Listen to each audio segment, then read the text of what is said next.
Hello people. आज हम लोग स्टार्ट कर रहे हैं अलग ही टाइप की चीज़ है, क्योंकि जो प्रीवियस लेक्चर था उसके अंदर मैंने जितनी भी तुम्हें बेसिक बातें बतानी थी, टू बी ऑनेस्ट जितनी भी पीएनसी में कंसेप्ट थे ना वो सब हो गए है ना। वो जितना भी बताना था वो NCR into R factorial right, वो सब मैंने समझा दिया है ऑलरेडी है ना। वो सब तुम्हारा कंसेप्ट वाला जो पोर्शन है वो हो चुका। अब क्या होगा, अब सिर्फ और सिर्फ जो है टाइप्स आएंगी जो कि स्ट्रिक्टली निकाली गई हैं जेई एडवांस के। जो क्वेश्चन आए हुए हैं ना पुराने जेई मेन्स और जेई एडवांस में जो क्वेश्चन आए हैं, अब मैं तुम्हें एक और चीज़ बताता हूँ यहाँ पे। जो जेई एडवांस है ठीक है ना, जेई एडवांस जो है आज के टाइम का ये बहुत ही बढ़िया एनालिसिस है जो मैं तुम्हें अभी देना चाह रहा हूँ इसी टाइम पर। सही है, जेई एडवांस के जो रीसेंट टाइप के क्वेश्चन आ रहे हैं 2012 या तुम 10 ले सकते हो सीधे सीधे, 2010 से लेकर के 2020 तो अभी हुआ ही नहीं है, 19 राइट। यहाँ से लेकर के यहाँ तक जितने भी अभी तक क्वेश्चन आए हैं, अगर तुम इनको एनालाइज करोगे ना पीएनसी में, तो वो सारे के सारे आपके इंस्पायर्ड हैं पुराने क्वेश्चन से। यानी कि आपके जब 1978 से लेकर के 1987 से लेकर के 2009 तक के जितने भी क्वेश्चन हैं, मतलब 2009 और 2010 में तो इक्विलिब्रियम है ना, मतलब उसके आसपास ही, मतलब बहुत ही जो पुराने पुराने क्वेश्चन है 1980s 1990s, समझ रहे हो 2000 उन टाइम पे जो क्वेश्चन आए थे ना पीएनसी में, एडवांस में जो क्वेश्चन आए थे वो आज के टाइम पे आ रहे हैं दोबारा। उसी टाइप के क्वेश्चन आ रहे हैं, या तो सेम टू सेम आ जा रहा है, या उसका कोई सिंपल वर्जन आ जा रहा है, या उसका और टफ वर्जन आ जा रहा है। बस ये हो रहा है मैक्स टू मैक्स। तो अगर मैं इस गोल्डन रिपोर्ट को, मतलब इस गोल्डन जो ये मेरे पास मटीरियल है, अगर मैं इसको मास्टर कर लेता हूँ तो तुम समझ ही गए होगे कि बहुत बड़ा हमारे पास एक चांस है कि हम जेई एडवांस में भी खेल जाएंगे। अब तुम सोचोगे जेई मेंस का क्या हुआ, राइट, जेई मेंस का। तो अगर तुम बात करो जेई मेंस की, तो जेई मेंस में जो क्वेश्चन आ रहे हैं, जो जेई मेंस में जो क्वेश्चन आ रहे हैं वो कुछ नहीं है, वो तो भाई साहब जो जेई एडवांस के जो क्वेश्चन आए हैं इस टाइम पर एग्जैक्टली वही उठा के दे रहा है। इसका मतलब क्या हो गया, चाहे जेई मेंस हो चाहे जेई एडवांस हो, दोनों के लिए मेरे को ये सेक्शन करना बहुत ज़्यादा ज़रूरी है। तो हमने क्या करा है कि ये जो सेक्शन है, ये वाला जो सेक्शन है ना, सबसे इंपॉर्टेंट सेक्शन, इसी के ऊपर टाइप्स बना दिए हैं कि कमेटी प्रॉब्लम और स्ट्रिंग एंड गैप मेथड, ये तो हर जगह मिल जाएगा, पर बहुत सारी प्रॉब्लम्स बना दी गई हैं जो इन्हीं के ऊपर बेस्ड हैं सारी की सारी। और फिर उसके बाद उनके बेसिस पे हम लोग ये सारी प्रॉब्लम्स बड़े आराम से कर लेंगे, बड़े हंसते खेलते निकल जाएंगे। और सबसे फायदा क्या होगा, क्योंकि इस टाइम पर ऐसी बढ़िया बढ़िया बेहतरीन क्वेश्चन पूछे गए ना पीएनसी के अंदर, जो बहुत दिमाग खोलते हैं कि कैसे मैं एनसीआर इंटू आर फैक्टोरियल, इतनी सी चीज़ को, इतने सिंपल सी चीज़ को मैं कैसे कैसे लगा सकता हूँ, मतलब तुम्हारा खुद का तुम कहोगे यार मज़ा आ गया। सही है, अब ये तो हो गया वो वाली बात कि हम 99% चांसेस में हमारा जे एडवांस का भी क्वेश्चन हो जाएगा, मेंस का भी हो जाएगा, पर जो 1% चांस है वो भी कवर होगा इसी चैप्टर के अंदर। तो उसमें हम कुछ एक्स्ट्रा क्वेश्चन करा देंगे है ना, उसमें इतनी कोई टेंशन वाली बात होनी नहीं चाहिए। सही है, तो वो हम लोग देख लेंगे, उसकी तुम टेंशन मत लो, ठीक है। वो हम लोग एक्स्ट्रा भी कराएंगे बहुत कुछ, ठीक है, मज़ा बहुत आएगा। लेकिन कुछ भी कहो, मतलब बहुत ही इंटरेस्टिंग चैप्टर है। तो स्टार्ट कर रहे हैं स्ट्रिंग। और हाँ, एक और चीज़, जो मैं ये जो मैंने टाइप्स में बांट रखा है यहाँ पे, ठीक है, वैसे तो ये बहुत लोग कराने लगे हैं आज के टाइम पे, ठीक है। तो ये जो टाइप्स हैं, इन टाइप्स में मैं थोड़े थोड़े क्वेश्चन कराऊंगा सिर्फ। और उसके बाद मेन जो पीएनसी का मजा है वो टाइप में बटा हुए में नहीं है। जैसे ट्रिग्नोमेट्री जो था, ट्रिग्नोमेट्री में क्या देखा तुमने कि हर क्वेश्चन को मैंने टाइप में बांट रखा था कि अच्छा भैया 50-50 क्वेश्चन ले लिए, इस टाइप के क्वेश्चन को ऐसे करना होता है, इसको ऐसे करना होता है, इसको ऐसे करना होता है। पीएनसी में यार ऐसे मजा नहीं आएगा, पीएनसी में तुम्हें ऐसे मजा नहीं आने वाला है। हम क्या करेंगे, हम इन टाइप्स की हेल्प से, जैसे इन टाइप्स में 4-5 क्वेश्चन होंगे, उसकी हेल्प से हम ये समझेंगे कि ये एनसीआर इंटू आर फैक्टोरियल, ये जो मेथड है ये मैं किस लेवल तक लगा सकता हूँ, कहाँ कहाँ लगा सकता हूँ, मैं बस ये सीखूंगा, ठीक है, इन टाइप्स की हेल्प से। उसके बाद फिर हम अथा करेंगे क्वेश्चंस की, फिर हम क्वेश्चन ही करते रहेंगे। बल्कि यहाँ तक कि जो मैंने अभी शीट अपलोड हो ही चुकी है, तुम डिस्क्रिप्शन में चेक कर लेना। तो जो शीट है उस शीट में भी जो इतने बड़े बड़े क्वेश्चन मैंने डालने की कोशिश करी है, एक तो मैंने सारे आईआईटी के क्वेश्चन डाल दिए पहली चीज़, और दूसरा मैंने कुछ एक्स्ट्रा क्वेश्चन डाले, काफ़ी हाई लेवल प्रॉब्लम्स डाली है। टू बी ऑनेस्ट वो एक कोचिंग मटीरियल का ही है देखा जाए तो, बाकी नाम ले लेते हैं यहाँ पे RES, उसके आगे का भर लेना अपने आप, ठीक है। उसका HLP मतलब समझते हो, HLP मतलब होता है जो टॉप बैच में जो क्वेश्चन दिए जाते हैं ना, बिल्कुल जो टॉप वाले होते हैं एकदम, मतलब बैच भी टॉप और क्वेश्चंस भी टॉप, वो वाले कि मटेरियल में उन क्वेश्चंस को ऐसे दिया जाता है कि बेटा तुम लोगों के बस की बात नहीं है। मैं तुम्हें बताता हूँ ऑनेस्टली स्पीकिंग, मैं काफ़ी लोगों को जानता हूँ ऐसे लोगों को, ठीक है। तो वो उन लोगों से क्या कहा जाता है कि अगर तुम टॉप बैच में हो, तब भी तुम उन HLPs को अभी ट्राई मत करना, समझ गए, उनको भी ट्राई मत करना। और जो टॉप के भी टॉप वाले होते हैं, मैं बता रहा हूँ, एक होता है टॉप बैच, एक होता है उससे भी टॉप बैच जिसको कोई नहीं जानता है ना, वो सीक्रेट टॉप बैच होता है। उस टॉप बैच के लिए क्वेश्चन बनाए जाते हैं, पर मटीरियल में दिखाए जाते हैं। ये क्यों दिखाए जाते हैं, झांकियाँ निकालने के लिए कि देखो बेटा हमें कितना टफ आता है, और मैंने तुम्हें सीधे वही दे दिया है। तो मैं ऐसे समझो, तो मैं तुम्हें बस ये बताने की कोशिश करी है कि उससे ज़्यादा एक्सट्रीम जाने की जरूरत नहीं है। मैं ऑलरेडी बहुत एक्सट्रीम दे दिया है मैंने अपनी शीट के अंदर, ऑलरेडी तुम देख सकते हो जाके। तो पहले हम लोग जो एडवांस के क्वेश्चन करेंगे जो कि बहुत सिंपल लगेंगे तुम्हें, और उसके बाद फिर हम लोग वो वाले क्वेश्चन करेंगे। कौन से वाले, वो जो हाई लेवल प्रॉब्लम्स है, पर वो सब तो होता रहेगा। वो क्या है, वो जो है वो ये है जो हम अभी मेहनत करने वाले हैं, तब तुम कर पाओगे उनको। अगर तुमने यहाँ पे तुमने ध्यान नहीं दिया तो फिर तुम छोड़ दो, अगर तुम इनको हिला भी नहीं पाओगे फिर तो उनको। सही है, तो यहाँ पे ध्यान दो, ये बहुत ही सिंपल चीज़ें हैं जो हर कोई कराएगा, पर मेरे तरीके से करते जाओगे तो चीज़ें एकदम सही हो जाएंगी। एक चीज़ और याद रखना कि पीएनसी क्या है, कहानी है, हर चीज़ स्टेप बाय स्टेप आएगा कि ये करो ये करो ये करो, सिंपल, और क्या करो, मल्टीप्लाई मल्टीप्लाई मल्टीप्लाई। सही है, तो इधर आ जाते हैं स्ट्रिंग गैप मेथड। पहले क्वेश्चन पे आते हैं सीधे सीधे। Number of ways in which different colours of rainbow are arranged so that blue और green are never together. Okay, तो रेनबो जो है तुम्हारे पास, रेनबो में कौन कौन से कलर होते हैं, किसी को बताना हो तो बता देता हूँ। विब ग्योर, ठीक है ना, विब ग्योर मतलब वायलेट है ना, Indigo, blue, green, yellow, orange और रेड, इस टाइप से होता है, सही है। तो इसमें बोला गया है कि ब्लू और ग्रीन जो है ये कभी भी साथ में नहीं आना चाहिए, ये बोला गया है मुझसे।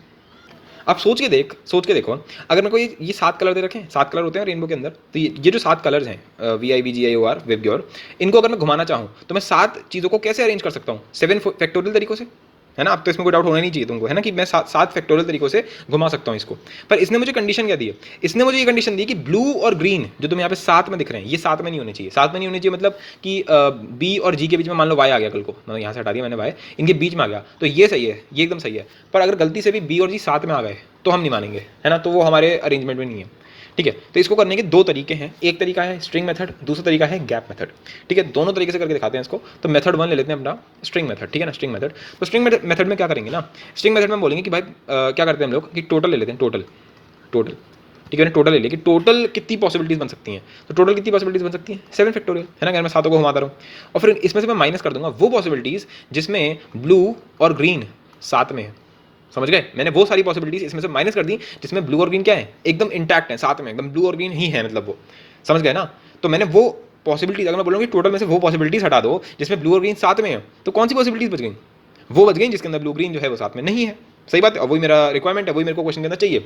तो अब मेरे लिए क्वेश्चन क्या बन गया कि तुम मुझे ये फाइंड करो कि किस किस में ब्लू ग्रीन जो है वो साथ में है, सही है। तो ये हम कैसे करेंगे, यही सिखाएगा तुम्हें स्ट्रिंग मेथड, ठीक है, यही है तुम्हारा स्ट्रिंग मेथड। और ये बहुत सिंपल सा, ये बोर्ड के टीचर जो पढ़ाते हैं, तो इसमें मैं कुछ इसमें वो नहीं कर रहा हूँ नया काम, बल्कि इनफैक्ट अगर तुम बुकें अभी खोलते तो मैं सबसे पहले इसी तरह की चीज़ें मिलती हैं क्वेश्चन की, है ना। मैं तो सिर्फ एक कराऊंगा, सिर्फ एक क्वेश्चन कर रहा हूँ स्ट्रिंग और गैप मेथड के लिए, क्योंकि समझाने के लिए सफिशिएंट है। उसके बाद हम लोग इसके ऊपर और भी बहुत सारी चीज़ें लेंगे, एडवांस जाएंगे इसमें, पर वो मिक्स प्रॉब्लम्स में लेंगे, इसमें नहीं लेंगे। खैर, तो अगर मुझे इसको साथ में करना है तो मैंने क्या कर लिया, मैंने मान लिया भाई तू साथ में ही आ जा, छुट्टी कर, तू साथ में ही तो है, तू साथ में आ जा, समझ गया ना। बी और जी को मैंने साथ में ही ले लिया, तो क्या बचा मेरे पास, मेरे को क्या दिख रहा है, मेरे को दिख रहा है वी, मेरे को दिख रहा है आई, और मेरे को ये बी जी जो है, ये जो बी जी है इसकी जगह मेरे को बस एक डिब्बा दिख रहा है भाई साहब, है ना, मेरे को तो बस अपना डिब्बा दिख रहा है। फिर क्या मेरे को दिख रहा है वाई, फिर को मेरे को दिख रहा है ओ, फिर मेरे को दिख रहा है आर, सही है। तो 1 2 3 4 5 6, कितनी चीज़ें हैं? 6 चीज़ें हैं। 6 चीज़ों को घुमाने के कितने तरीके हैं? 6 फैक्टोरियल, समझ गए ना, 6 फैक्टोरियल, ठीक है। लेकिन तुम्हें तो अंदर भी पता है ना, अंदर बी और जी भी तो हो सकता है, सही बात है। लेकिन बी और जी की जगह पे जी और वी भी तो हो सकता है, ये समझ में आया, मतलब बी और जी की जगह पे जी और वी भी तो हो सकता है। तो 2 तरीकों से 2 चीज़ें घूम सकती हैं, यानी कि 2 फैक्टोरियल। भाई 2 चीज़ें कितने तरीके से घूम सकती हैं? 2 फैक्टोरियल, अरे बेसिकली 2 तरीके से घूम सकती है ना, या तो बी जी या जी भी, सही है। तो 6 फैक्टोरियल इंटू 2 फैक्टोरियल, ये क्या है, ये क्या निकाला मैंने, 6 फैक्टोरियल इंटू 2 फैक्टोरियल। ये मैंने उतने तरीके निकाले जिसमें बी जी को मैंने साथ में ले रखा है, या तो बी जी साथ में आ जाए या जी भी, उससे कोई फर्क नहीं पड़ रहा, राइट है ना। इसमें कोई दिक्कत नहीं होनी चाहिए, राइट, ओके। तो इसमें मैंने किया क्या, इसमें मैंने ये करा कि जब मैंने बोला ना 6 फैक्टोरियल इंटू 2 फैक्टोरियल, तो इसमें हुआ क्या ना, ये जो थैली है यही घूम रही है, मतलब ये थैली ऐसे हो जाएगी, कल को थैली यहाँ पे आ गई और यहाँ पे आई आ गया, वाई ओ आर, सही है। वरना ये थैली मान लो यहाँ पे आई है, यहाँ पे वाई है, और थैली यहाँ पे आ गई घूमते घूमते, समझ गए ना, कि थैली घूम रही है बेसिकली, और कुछ नहीं हो रहा है। और थैली घूम रही है इसका मतलब क्या होगा कि ये जो बीजी है, या फिर इसके अंदर जीबी भी हो सकता है, तो अगर मानो बीजी ही लेकर चल रहे हैं हम लोग, तो ये बीजी इंटैक्ट है अपनी जगह पे, मतलब इन सब पॉसिबिलिटीज के अंदर क्या हो रहा है कि हमारा ब्लू और ग्रीन जो है वो इंटैक्ट है। अच्छा, सिमिलरली हमने इसको 2 फैक्टोरियल से क्यों मल्टीप्लाई किया, क्योंकि 2 फैक्टोरियल में क्या हो सकता है कि बीजी की जगह पे जी भी हो जाएगा, सही है। समझ गए ना तुम क्या करना है हम लोगों ने वो सारी पॉसिबिलिटीज निकाल ली जिसके अंदर बी और जी क्या है, साथ में है, सही है। तो मेरे को क्या मिला, उससे मेरे को ये मिल गया 6 फैक्टोरियल इंटू 2 फैक्टोरियल। अब ये कौन सी पॉसिबिलिटीज हैं जिसमें बी जी साथ में है? हमें क्या चाहिए, हमें चाहिए टोटल पॉसिबिलिटीज जिसमें बी और जी साथ में नहीं है, यानी कि मैंने टोटल पॉसिबिलिटीज में से क्या माइनस कर लिया, इसको माइनस कर लिया। तो क्या मिलेगा मेरे को, तो इसको कैलकुलेट कर लेना, आंसर आ जाएगा 3600 ऐसे अरेंजमेंट्स होंगे जिसमें ब्लू और ग्रीन साथ में नहीं होगा, ठीक है, परफेक्ट। अब देख लेते हैं मेथड नंबर 2, ठीक है। तो ये जो तुम्हारा मेथड था इसको बोलते हैं स्ट्रिंग मेथड। कौन सा मेथड बोलते हैं? स्ट्रिंग मेथड, यानी कि हम लोगों ने जो ग्रुपिंग करनी थी हम लोगों ने ग्रुप करके इसको रस्सी से बांध दिया एक तरीके से, कि ब्लू और ग्रीन को मैंने थैली में डाला और उसको रस्सी से बांध के रख दिया, है ना, कि भैया तुम आज से एक हो, तुम्हें आज से एक यूनिट हो, सिंगल पैक हो तो, सही है। गैप मेथड में क्या करना है, गैप मेथड में और भी थोड़ा इंटरेस्टिंग काम करते हैं। हम क्या करेंगे, हम देखेंगे भाई हमारे पास क्या बच गया, अगर मैं ब्लू और ग्रीन को हटा दूं तो क्या है मेरे पास, V I Y O R. पहले मैं इनको बुलाऊंगा, बेटा तुम आ जाओ पहले, V I Y O R, सही है, परफेक्ट। अब मैं ये देखूंगा गैप कितने हैं, तो तुम कहोगे एक क्या है, इधर है, इधर ये गैप है, ये गैप है, ये गैप है, राइट। यहाँ तक कि मैं वी के लेफ्ट साइड में भी मान सकता हूँ ये गैप है, और आर के राइट साइड में भी मान सकता हूँ ये भी एक गैप है, ठीक है। तुम कहोगे ये कोई गैप थोड़ी है, गैप तो 2 के बीच में होता है। मैंने कहा चलो उसका नाम गैप मेथड है, पर वैसे तो तुम भी समझ पा रहे हो ना कि ये जो बी और जी वाली जो थैली है इसमें से मैं ब्लू चाहूँ तो इधर लगा सकता हूँ, तो इसलिए मैंने इसको गैप ही मान लिया, सही है ना। ये जो गैप मैंने बनाए हैं कि क्या बनाना चाह रहा हूँ मैं, अगर तुम्हें ऐसे समझाना चाहूँ ना मैं, तो मैं ये बनाना चाह रहा हूँ कि एक तरीके से मैं ये बनाना चाह रहा हूँ, इस तरीके से डिब्बे होते हैं ना, ऐसे करके, ठीक है। तो अगर मेरे पास मानो ये कितने डिब्बे हैं, 9 डिब्बे हैं, उसमें से मैंने जो ये बच गए 1 2 3 4 5, इनको मैंने ऑल्टरनेटिवली डाल दिया, वी आई जी, है ना, और सॉरी जी नहीं आएगा यहाँ पे, है ना, वी आई, और यहाँ पे आएगा एक वाई, है ना, और एक आएगा ओ, और एक क्या आएगा, एक हमारे पास आएगा आर, और एक स्पेस हमारे पास ऐसे आएगी। ठीक है, ये हो गया हमारे पास। ठीक है, अब मैं क्या करने वाला हूँ, अब तुम सोच के देखो, पहला पॉइंट तो ये, पहले मैं कुछ भी शुरू करने से पहले मैं ये बता दूँ कि V I Y O R, ये तो मैंने बड़ी खूबसूरती से ऐसे लिख दिया। तुम्हें भी पता है कि अपने आप में भी तो घूम सकता है, हो सकता है आई इधर हो और वी इधर हो, सही है, सिमिलरली हो सकता है वाई कहीं और हो और ओ कहीं और हो। बेसिकली 5 चीज़ें हैं जो कि 5 डिब्बों में ही घूम रही हैं, यानी कि 5 बच्चे हैं जिनको 5 कुर्सियों पर बैठाना है, ऐसे मान सकते हो तुम, है ना। कि मैंने क्या करा, मैंने कहा भाई बात सुनो पहले तुम, अब मेरी कहानी सुनना तुम। कहानी क्या है कि V I B G Y O R, इनमें से जिनको पैक नहीं करना है उनको छोड़कर मैंने सबको बुला लिया। 7 बच्चों में से मैंने 5 बच्चों को उठा लिया। कौन से 5 बच्चे? जिन 2 बच्चों ने कहा था ना कि मैं साथ में नहीं बैठूंगा, उन चमनों को ही मैंने साइड में रखा है। चमनों तुम बेटा पीछे हटो, सही है, जितने बच गए तुम आगे आ जाओ, आगे आ गए। कितने बच्चे आगे आ गए? 5 बच्चे मेरे पास आगे आ चुके हैं।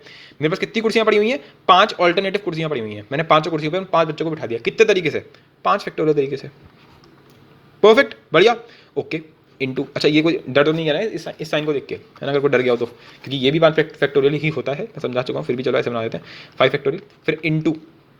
अब सुनना, ये तो हो गया, ठीक है, यानी कि वी को भी बिठा दिया गया है, आई को भी बिठा दिया गया है, वाई को भी, ओ को भी और आर को भी। अब बारी आएगी बी और जी की, जो कि लड़ रहे थे कि भैया हम तो साथ में बैठने नहीं वाले।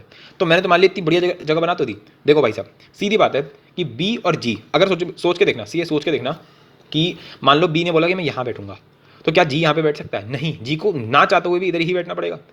समझ गए ना कि बी और जी अपने आप ही अलग हो गए, या फिर उसको यहाँ बैठना पड़ेगा या फिर उसको यहाँ बैठना पड़ेगा। इसका मतलब क्या हो गया कि ऑल्टरनेटिव स्पेस का ये फायदा हो गया कि मेरा बी और जी पक्का है कि सेपरेट होना ही होना है। सही बात है एकदम। तो अब मैंने क्या करा, अब मैंने बोला भाई मेरे को स्पेस तो कुछ ज़्यादा दिख रही है मेरे को, 1 2 3 4 5 और ये 6, कितनी स्पेस है? 6 स्पेस है। मेरे पास बच्चे कितने हैं भाई साहब? 2 हैं सिर्फ। तो मैंने 6 खाली कुर्सियों में से 2 कुर्सियाँ चुन ली। बोलो समझ में आ रहा है? समझ में आ रहा है? बहुत लॉजिकल, बहुत ही इंटरेस्टिंग तरीका है और बहुत ही बढ़िया लगता है मेरे को ये तरीका एक्सप्लेन करने में। फिर क्या करेंगे, अब तुमने कोई भी इनमें से 2 कुर्सियां चुन ली, उन दो कुर्सियों में 2 बच्चों को बैठाने के कितने तरीके? 2 फैक्टोरियल। 2 कुर्सियों में 2 बच्चों को बैठाने के कितने तरीके? 2 फैक्टोरियल। बेटा हो गया काम, छुट्टी। ये हो गया आंसर। देख लेना, ये आंसर आने वाला है, इससे भी आंसर हो जाएगा। 5 फैक्टोरियल कितना होता है? 120। सही है। 6c2 ये तुम निकाल के देख लेना अपने आप ही, वरना तुम निकाल सकते हो। 6 × 5 डिवाइड बाई 2, 3 हो गया 15, राइट। सो 15 × 2, ठीक है, आंसर आ जाएगा यहाँ पे भी 3600, और पहले भी कितना आ रहा था? 3600। तो चाहे स्ट्रिंग मेथड लगा लो चाहे गैप मेथड लगा लो, दोनों ही सेम है। गैप मेथड में थोड़ा ये है कि जरा मजा आता है थोड़ा, ठीक है। और इसको जल्दी से करने का क्या तरीका है? ऐसे थोड़ा करोगे वो यार, तुम कैसे करोगे? तुम बोलोगे अपने पास क्या है? अपने पास V I Y O R, सही। कितने स्पेस हो गए? 1 2 3 4 5 6, ये 5 बच्चों को बैठाने के कितने तरीके? 5 फैक्टोरियल इंटू 6 में से 2 चुन लिए इंटू 2 फैक्टोरियल, ठीक है। ऐसे करना है, कोई डिब्बे बनाने नहीं है, ठीक है, वो तो मैंने बस पहली बार समझाने के लिए किया है। सही है। तो ये हो गया हमारा स्ट्रिंग और गैप मेथड। समझ में नहीं आया तो जल्दी से एक बार इसको रिवाइंड करके देख लो। सही है। आई होप सो कि जहाँ तक ये समझ में आ गया होगा, वैसे इसमें इतनी कोई महान चीज़ नहीं थी। तो ये मेरा हो गया स्ट्रिंग गैप मेथड, इसको मिटा दिया जाता है। अब हम बहुत ही इंटरेस्टिंग चीज़ पे आने वाले हैं और सबसे ज़्यादा रिपीटेड काइंड ऑफ स्टफ पे आने वाले हैं, जिसका नाम है कमिटी प्रॉब्लम। सही है। कोटा की है ये, तो सिंपल कोटा की है। कोटा की क्या मतलब? मतलब कोटा में पहली बार चलन चला था कि इसको टाइप में बांट दिया जाए, कि इस टाइप के क्वेश्चन को पहले करा दिया जाए। तो मैंने कहा भाई तुम लोग कोई पीछे थोड़ा छूटूंगा, तो है ना, तुम लोग को भी कराया जाएगा ये। तो वेरी की पार infinite tending to for IIT JEE, क्योंकि बिलीव मी ये सारे के सारे क्वेश्चन जो तुम नीचे देखने वाले हो, ये या तो आ चुके हैं IIT में, या इस टाइप का कोई IIT में आ चुका है, ठीक है। और सबके सब ऐसे हैं कि एक बार अगर मैं करा दूंगा तो तुम हमेशा के क्लियर हो जाओगे कि अच्छा इस टाइप के क्वेश्चन को ऐसे करना होता है। आगे जाके मैं इसी टाइप के क्वेश्चन लूंगा।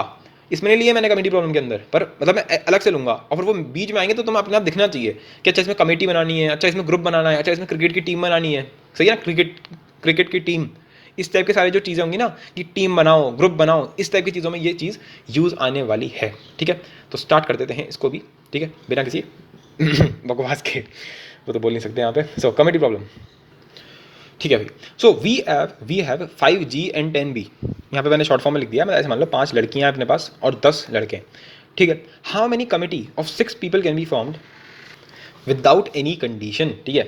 तो बहुत ही सिंपल सा फंडा है। देखो क्या बोलना चाह रहा है वो सिर्फ ये बोल रहा है, वो क्या बोल रहा है, वो ये बोल रहा है कि अपने पास 5 लड़कियां हैं और 10 लड़के हैं, ठीक है।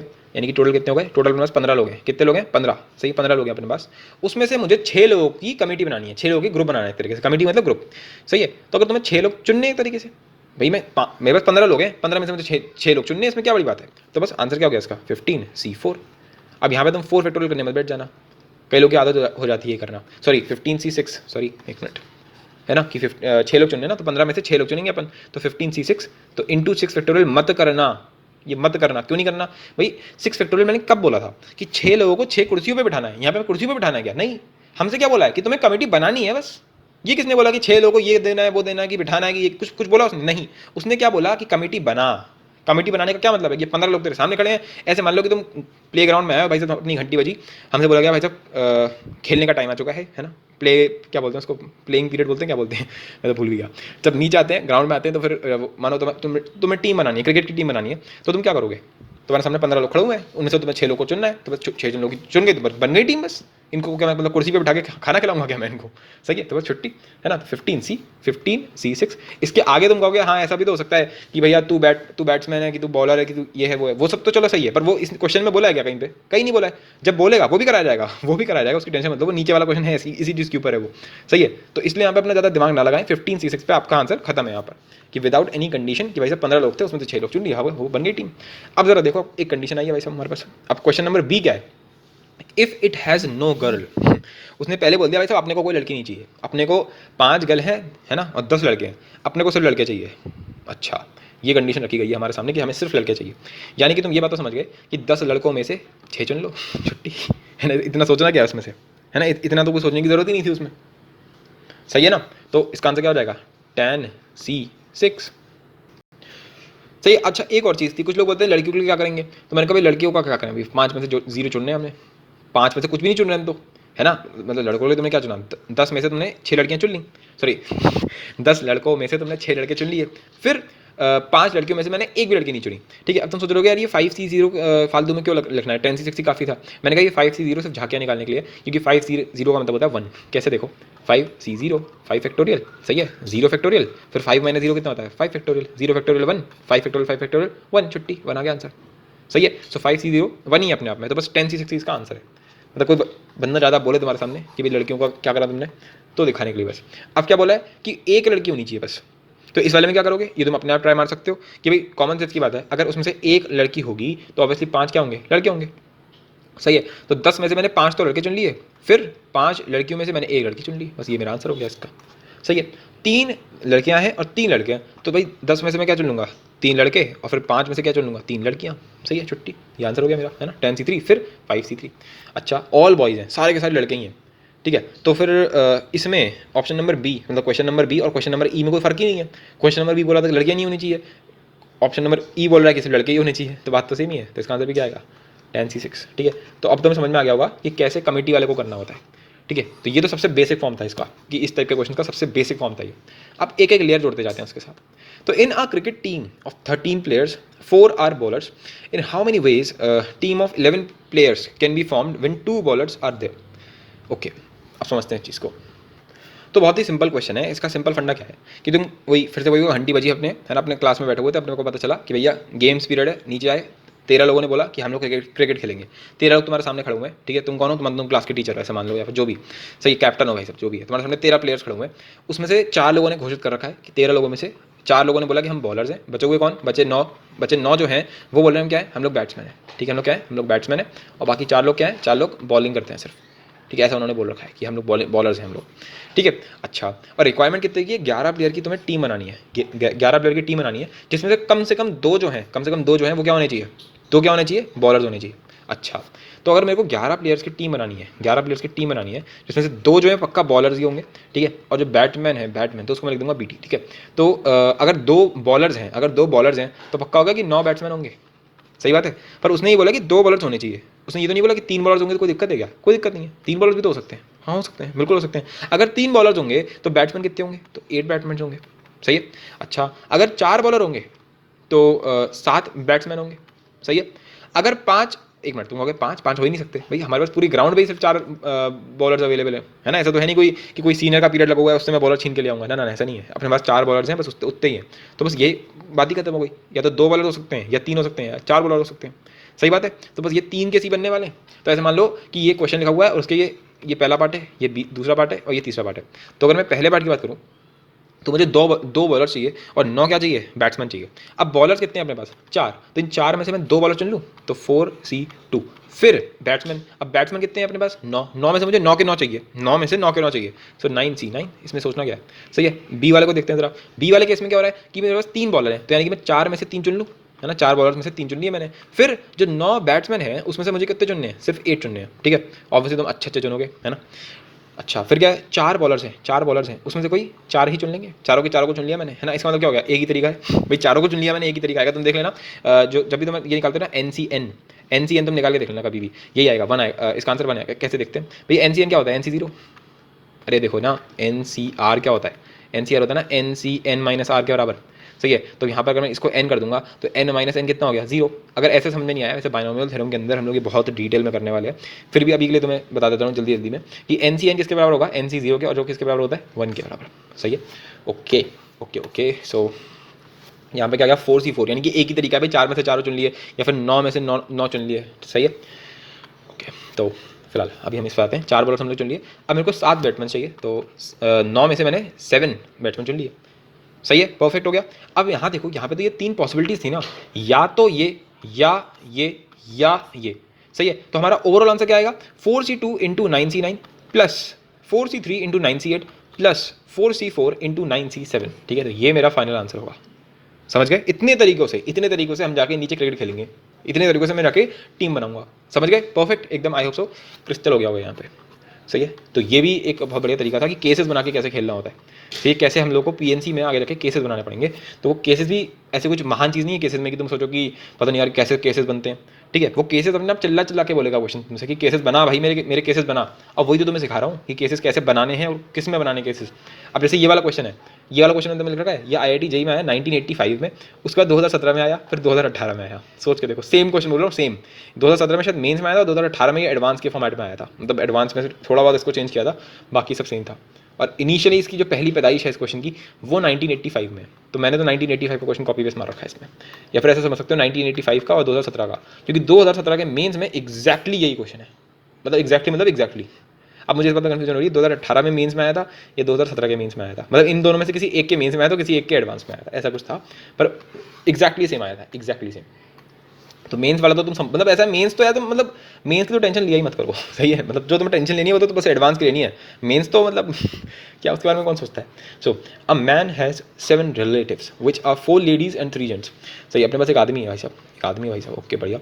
इसके 7 रिलेटिव्स हैं, जिसमें से 3 जो हैं वो लेडीज़ हैं, 4 जो हैं वो जेंट्स हैं, सही है। अच्छा, सिमिलरली उसकी जो वाइफ है, इस आदमी की जो वाइफ है, उसके पास भी उसके भी 7 रिलेटिव्स हैं, उसमें से वही 3 लेडीज़ हैं और 4 जेंट्स हैं। अच्छा मैंने उल्टा बोल दिया यहाँ पे, ऊपर वाले में है ना, ऊपर वाले में क्या था, जो आदमी था अ मैन है 7, हाँ 4 लेडीज़ हैं। अच्छा, इसकी 4 लेडीज़ हैं, 3 जेंट्स हैं इसके friend, like obviously opposite sex, right. So 3 gents, हाँ। तो इतना हमें समझ में आ गया। फिर क्या लिख रखा है, in how many ways they can call, okay, in how many ways they can call 3 gents and 3 ladies at a dinner when 3 relatives from man's side and 3 from wife's side should be there. Okay.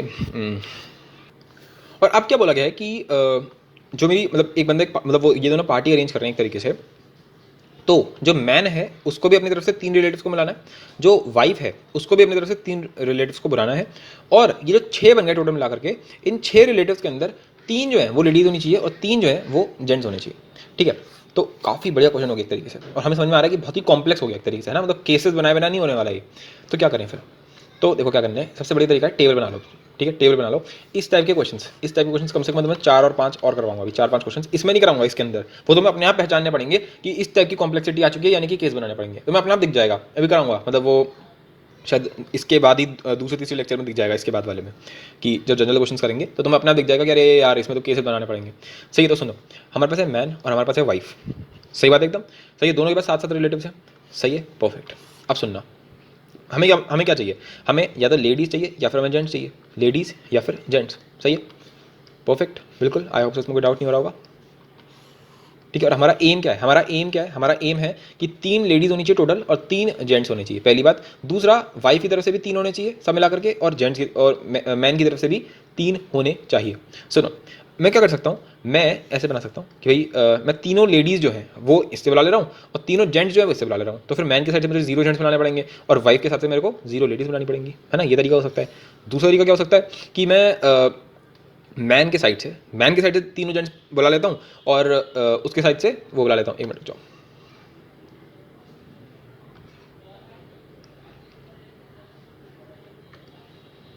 हाँ, तो मैं man के side से ladies 0 बुला लेता हूँ और gent जो है वो तीनों यहाँ से बुला लेता हूँ, वरना उल्टा यहाँ पे भी कर सकते हैं, सेम टू सेम 3 0। सही है, परफेक्ट। एक और काम क्या कर सकते हो, एक काम क्या कर सकते हो कि 2 लेडीज़ यहाँ से बुला लेते हैं और 1 लेडी यहाँ से बुला लेते हैं। सिमिलरली 1 जेंट्स यहाँ से बुला लेते हैं और 2 जेंट्स यहाँ से बुला लेते हैं। या फिर क्या कर सकते हैं उल्टा, 1 1 और ये 2 और ये 2। इसके अलावा कोई और केस हो सकता है क्या? इसके अलावा कोई और केस हो सकता है क्या? नहीं हो सकता, बिल्कुल नहीं हो सकता, है ना। अच्छा, अब तुम खुद सोच के देखो, इन सब में क्या लगा हुआ है? या लगा हुआ है यहाँ पर, है ना, या। सही बात है ना, या तो ये या तो ये या तो ये या तो ये 4 केसेस हैं अपने पास, राइट। तो सबका आंसर क्या होगा? देखो, अगर मैं मैन की बात करूं तो मेरे पास 4 लेडीज़ थी, सही बात है, और मेरे पास 3 जेंट्स थे। और इसके पास क्या था? इसके पास मेरे पास 3 लेडीज़ थी और 4 मेरे पास जेंट्स थे, राइट। Okay, perfect. तो अगर मैं पहले केस की बात कर रहा हूँ, ए बी सी और डी, अगर मैं ए वाले केस की बात करूँ तो 4 लेडीज़ में से तुम्हें 3 लेडीज़ चुननी, सही है। सो 4C3, फिर 3 जेंट्स में से मुझे एक भी नहीं चुनना, सो 3C0 इंटू, अब मेरे को देखना है 3 लेडीज़ में से एक भी लेडीज़ को नहीं चुनना, सो 3C0 इंटू 4C3, है ना, कि 4 जेंट्स में से 3 को चुनना है। तो ये मेरा पहला केस हो गया, मैं हटाते जा रहा हूँ इसको, वरना कन्फ्यूजन होती रहती है। प्लस अब ये वाला ले लेते हैं, बी वाला केस। इसमें क्या करना है, मेरे को 4 लेडीज़ में से एक भी नहीं चाहिए। सो 4C0, है ना, 4C0 into 3C3 into 3C3 into 4C0। सही है, तो ये तो बी वाला केस भी हमारा हो चुका है। सही है, अब सी वाला केस देख लेते हैं। सी वाले केस में क्या करना है? सी वाले केस में मेरे को 3 लेडीज़ है, राइट। सो लेडीज़ कितनी थी? 4। सो 4 में से 2 चाहिए और 3 में से 1 चाहिए, 3C1 इंटू फिर 3C1 फिर इंटू 4C2, फिर प्लस में देख लेते हैं। ये वाला केस भी हो गया। अब ये वाला देख लेते हैं, आखिरी वाला में वही 4C1 3C2 into 3C2 into 4C1। ये इसका बड़ा सा आंसर होगा, ठीक है। वो तुम कैलकुलेट कर सकते हो, उसमें कोई बड़ी बात नहीं है इतनी, ठीक है। फिलहाल ये इसका फाइनल आंसर होगा, ठीक है, परफेक्ट। ये इतना बड़ा इसका आंसर होगा, ठीक है। हमें आंसर से मतलब नहीं है, हमें मतलब है मेथड से। तो अब कुछ और इंपॉर्टेंट केस ले लेते हैं, ठीक है। क्या है? Selecting R players out of N players. अच्छा, तो मेरे पास मान लेते हैं एन प्लेयर्स हैं। क्या है? एन प्लेयर्स हैं, प्लेयर्स, ठीक है। उसमें से मेरे को आर चुनने हैं। क्या चुनने हैं? आर चुनने हैं। ठीक, कितने तरीके से हो सकता है? एनसीआर, सही है, NCR. Selecting R players where P are surely selected then number of ways. अच्छा, यानी कि ऐसे मान ले तेरे पास एन लोग हैं, तेरे पास एन लोग हैं, उसमें से तेरे पास पी पहले से चुने हुए हैं। मतलब मेरे को तो याद है पहला वाला क्वेश्चन, मेरे पास 13 प्लेयर थे, सही है, 13 प्लेयर थे। मान लो इसमें से जो 2 हैं वो तुम्हारे चाचा ताऊ के बच्चे निकल आए, राइट। सही है, तो मतलब उन्होंने सिफारिश लगा रखी भाई इन दोनों को तो पहले ही लेना है। तो तुमने 13 प्लेयर में से 2 तो तुम्हारे पास पहले से हैं ना, 2 जो हैं वो तुम्हारे पास ऑलरेडी हैं। तो अब तुम कितने चुनोगे इनमें से? बताओ, तुम्हें कितने चुनने कितने हैं? मतलब 1 मिनट जाओ, सॉरी, 13 प्लेयर में से मान लो मुझे 9 प्लेयर चुनने थे। कितने चुनने थे? 9 प्लेयर्स मेरे को चुनने थे, ठीक है। उसमें से 2 प्लेयर जो हैं वो ऑलरेडी मेरे पास हैं, वो मेरे चाचा ताऊ के निकला है बच्चे। सही है, तो भैया जी सीधी बात है कि हमें तो उनको लेना ही पड़ेगा, सिफारिश हो चुकी है हमारे से, पैसा है ना, ब्राइब। तो अगर 2 लोगों को तुमने चुन लिया तो अब तुम कितने लोगों को चुनोगे? अब तुम लोग कितने लोगों को चुनोगे? 7 लोगों को चुनोगे। पहली बात तो ये कि तुम 7 लोगों को चुनोगे और फिर 13 प्लेयर थोड़ा ना बचे अब। अरे 13 में से 2 तो पहले से ही अंदर है ना, तो कितने बचे? 11 लोग बचे। तो 11 लोग बचे और 11 में से तुम कितने चुनोगे? 7 चुनोगे। तो टोटल सिलेक्शन कितना होगा? 11C7 इन, और वैसे कितना हो रहा था? वैसे तो 13C9, सही है ना। वैसे क्या होता था? 13C9। अब कितना हो रहा है? 11C7। तो यहाँ पे हुआ क्या? 13 में से क्या हट गया? 2 हट गया, और 9 में से भी क्या हट गया? 2 हट गया, क्योंकि 2 सेलेक्टेड थे। तो अगर मैं बोल रहा हूँ कि पी सेलेक्टेड है तो क्या आंसर आएगा? अगर पहले आता था एनसीआर तो एन में से भी हटा दूँ मैं, एन माइनस पी, और फिर आर में से भी हटा दे रहा हूँ, आर माइनस पी। सही है, आई होप सही चीज़ समझ में आ गई होगी। इसमें से याद कुछ भी नहीं करना है, जो बस तुम्हें क्या करना है, तुम्हें बस फीलिंग लेनी है, याद कुछ भी नहीं करना है। सही है, okay. Selecting R players where P are surely rejected then number of ways. तो मैं दिख गया भाई साहब, इस बंदे से मेरी पहले से चल रही है, लड़ाई चल रही है मेरी इस बंदे से, ठीक है। तो वही मेरे पास 13 प्लेयर्स आए और फिर से ये हुआ कि 2 जो प्लेयर्स थे उनको मैंने ऑलरेडी रिजेक्ट कर दिया। भाई तुम लोगों को तो लूंगा ही नहीं मैं, तुम्हारे से तो मेरी लड़ाई चल रही है, लूंगा ही नहीं मैं, तुम कुछ भी कर लो। अगर तुम्हें लोगे ही नहीं और तुम्हें फिर से टीम कितने की बनानी है? 9 की टीम बनानी है। तो मैं अब तुम्हें चुनने तो अभी भी 9 ही प्लेयर्स है, पर क्या तुम 13 प्लेयर चुनने वाले? क्या तुम्हारे पास 13 का ऑप्शन है? नहीं, 2 तो तुमने पहले ही अपने हटा रखे हैं ना, 2 को तो लेना ही नहीं है। कितने बचे? 11 प्लेयर्स बचे, है ना, क्योंकि 2 तो तुमने पहले हटा दिए। तो तुम 11 में से 9 प्लेयर चुनोगे ना, तुम 13 में से 9 थोड़ा चुनोगे, वही तुम 11 में से 9 चुनोगे, और चुनोगे पूरे 9 ही, क्योंकि तुमने 2 को रिजेक्ट किया है, ठीक है। तो अभी तक 9 की पूरी जगह खाली है, सही है। तो इसका आंसर क्या आ रहा है 11C9, यानी कि 13 में से मैंने इस बार सिर्फ हटाया है, तो इसका आंसर क्या होगा n-p, और यहाँ पे क्या आएगा, यहाँ पर सिंपल सा r आ जाएगा, r में से कुछ हटेगा नहीं, सही है। तो ये मेरा आंसर हो गया इसका, ठीक है। आई होप सो ये भी तुम्हें समझ में आ गए होंगे। सब कुछ नहीं है इसमें भी, मेरा कुछ वो नहीं है कि मैंने कुछ एक्स्ट्रा पढ़ा रहा हूँ इसमें, ठीक है। सब कोटा वोटा का मटीरियल है, हर एक टीचर पढ़ाता है कोटा में, मतलब हाँ ज़्यादा बोलिए, हर एक टीचर तो नहीं पढ़ाता, खैर पता नहीं कौन से अप्रोच से टीचर्स लोग पढ़ाते हैं, पर काफ़ी सारे जो एक स्टैंडर्ड अप्रोच है पढ़ाने की वो यही है कि आईआईटी के प्रीवियस ईयर क्वेश्चंस को ऐसे करा दिया जाए लाइन से, और यही सीक्वेंस फॉलो करते हैं सबके सब क्वेश्चन वाइज, क्योंकि ये बिल्कुल तुम्हारे सबकॉन्शियस में सब कुछ चीज़ें डालता जाता रहा, मतलब आई होप से डालता जा रहा होगा, सही है।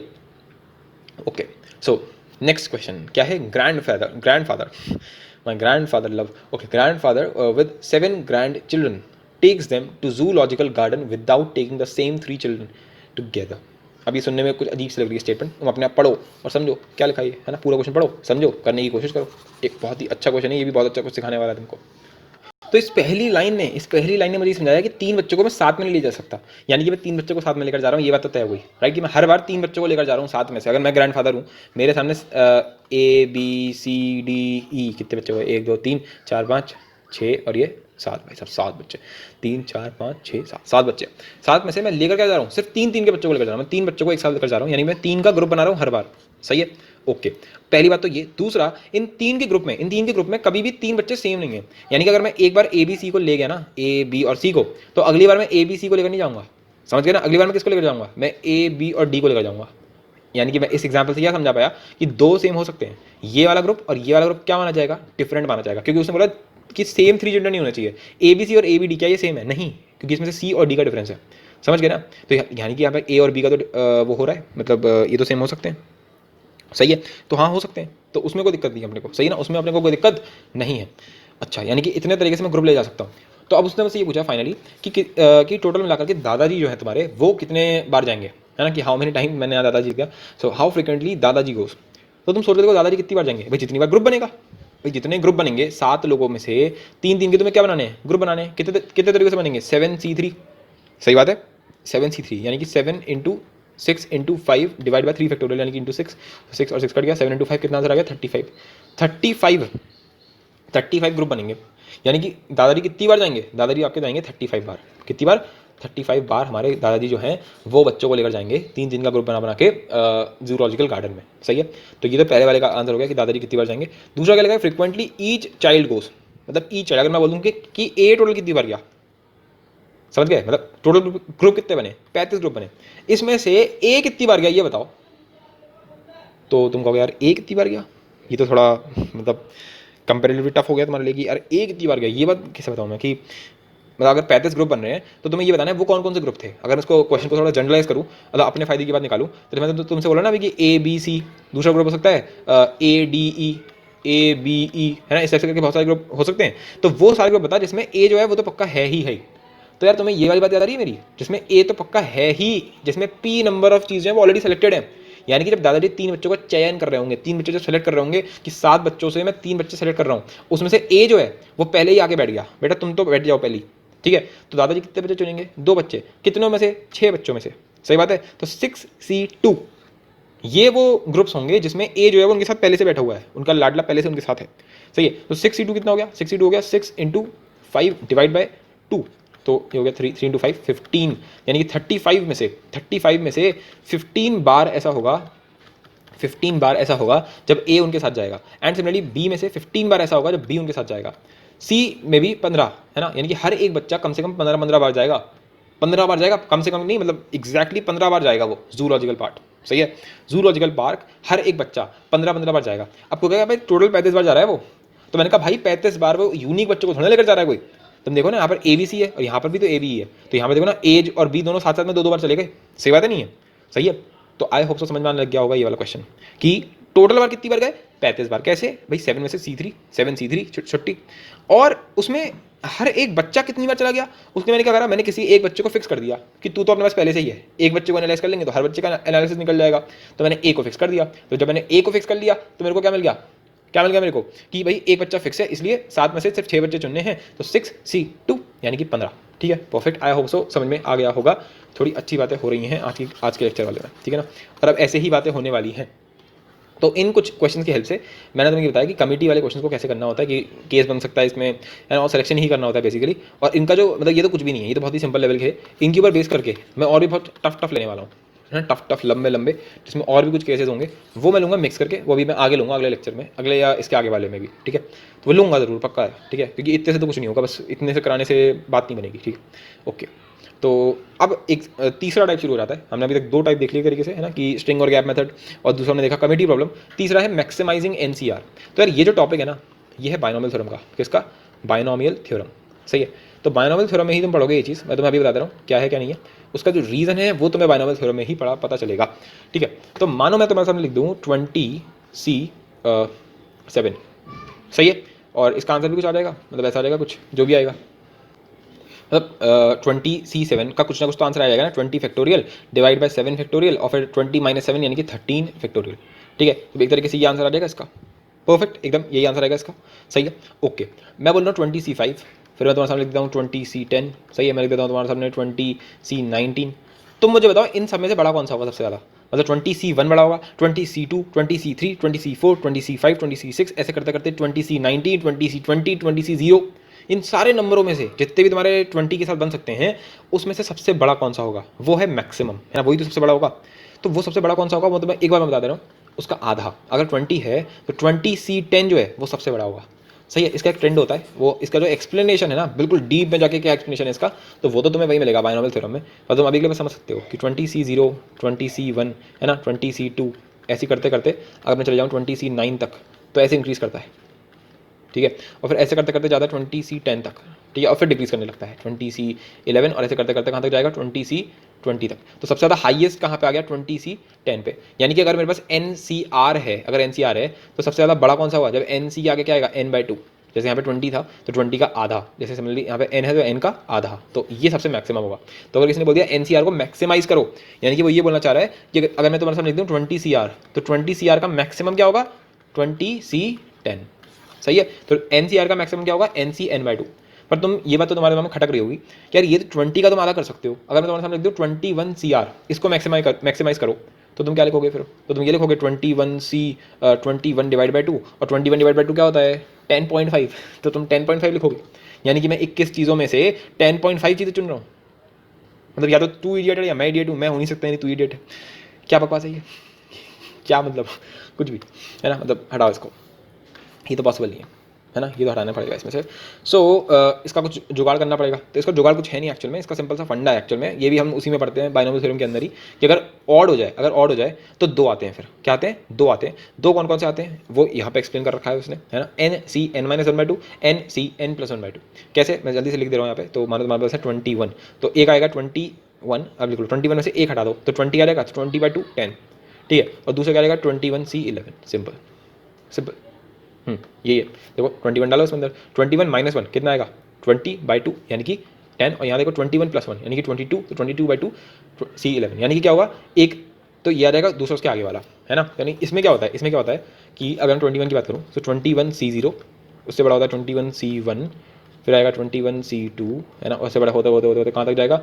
21C9, उससे भी बड़ा क्या होगा? 21C10, और फिर वो बराबर होगा किसके? 21C11 के, और फिर उसके बाद डिक्रीज करने लगेगा 12, है ना, और ऐसे करते करते कहाँ तक? 21C21, ठीक है। तो इसमें 2 आते हैं और इसमें 1 आता है, ठीक है। तो ये इसको बोलते हैं मैक्सिमाइजिंग NCR, ठीक है। अगर समझ में नहीं आया तो छोड़ सकते हो, ये बाइनोमियल थ्योरम में हम कर लेंगे। समझ में कैसे आया होगा? मतलब मैं तो अभी सिर्फ तुम्हें दिखाया है कि ये टॉपिक है, ठीक है ना। बाकी इसका एक्सप्लेनेशन जो है वो तो हम लोग डेफिनेटली बाइनोमियल थ्योरम में करेंगे। बाइनोमियल थ्योरम बहुत ही इंटरेस्टिंग टॉपिक है, मतलब तुम्हें देखने में लग रहा होगा कि यार इसमें भी कैलकुलेशन होगी, पर वैसे बहुत ही इंटरेस्टिंग टॉपिक है, ठीक है। पर देखेंगे उसको जब टाइम आएगा तो देखेंगे।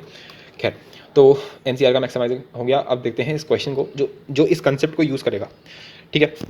अ man wants to give as many number of parties as he can out of his 20 friends by calling the same number of people but not the same group. Okay. तो ये काइंड ऑफ दादाजी problem जैसा ही है। हम लोग ने अभी दादाजी वाला देखा ना, कि उनके पास 7 बच्चे थे, उसमें से वो 3 बच्चे चुन रहे थे। तो यहाँ पर उन्होंने क्या करा? यहाँ पर उनके पास मान लो 20 दोस्त हैं उसके, और उसमें से तुम्हें 8 बच्चे चुनने हैं, उसने ये बता नहीं रखा कितने बच्चे चुनने हैं, और बाकी सबको सेम ही कि सेम नंबर ऑफ पीपल होने चाहिए, यानी कि 8 बच्चे होने चाहिए। जैसे दादाजी वाले केस में हर बार 3 बच्चों को ही लेकर जा रहे थे, इस बार वो क्या करेगा, हर बार 20 में से, मतलब उसको पार्टियां देनी है बेसिकली।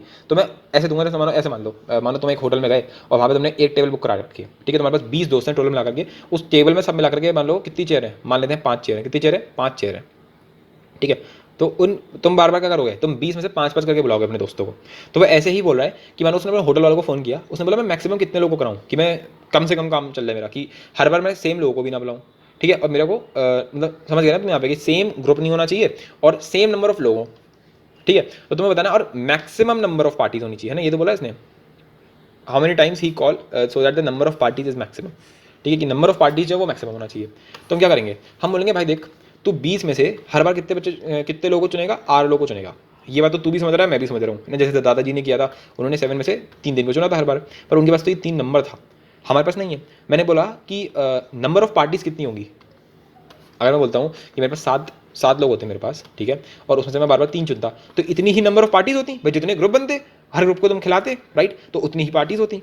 तो यहाँ पर कितनी पार्टीज होंगी, यहाँ पर 20 CR कितनी होंगी, इतनी ही पार्टीज होंगी, इतनी ही पार्टीज होंगी। और तुम्हें क्या चाहिए, इसका मैक्सिमम चाहिए, मैक्सिमम पार्टीज।